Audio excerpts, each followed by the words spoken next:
On the heels of Minister of Labour Joseph Hamilton disclosing that a tripartite committee will resume talks on the proposed increase in the current private sector minimum wage, the president of the Georgetown Chamber of Commerce and Industry, Deygoo-Boyer, is suggesting that the implementation of this proposal should be delayed until 2021. We certainly understand the need to have a livable wage. And so we're not opposed to seeing an increase in the minimum wage, but I think that this year is a very tough year to bring such an increase.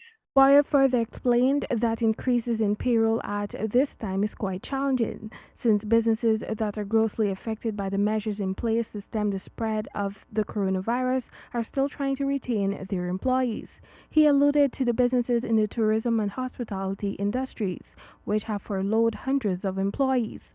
Employees who work in the private sector are paid $44,200 a month. In 2016, approval was given by the former administration to increase the basic pay, which was at $35,000.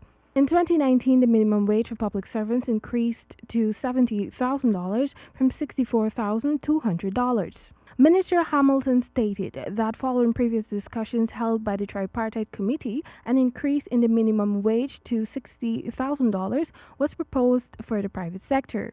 The Gcci president added that a $16,000 increase in the current minimum wage might be far-fetched for some businesses across the board. He stated that more widespread consultations with all stakeholders should be held to determine the level and methodology of how to increase the minimum wage with the least impact to all involved. I suspect 60 might be a little bit more or out of reach of a lot of the businesses.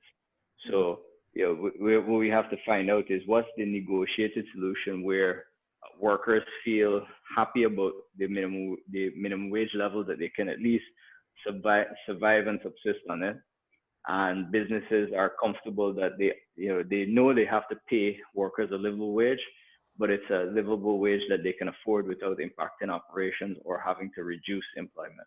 The government has since streamlined several measures to support the reopening of businesses in the private sector.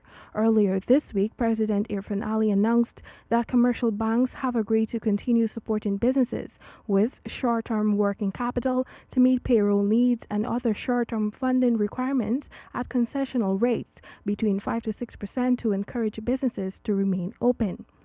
Temika Rodney reporting for the HGP Nightly News.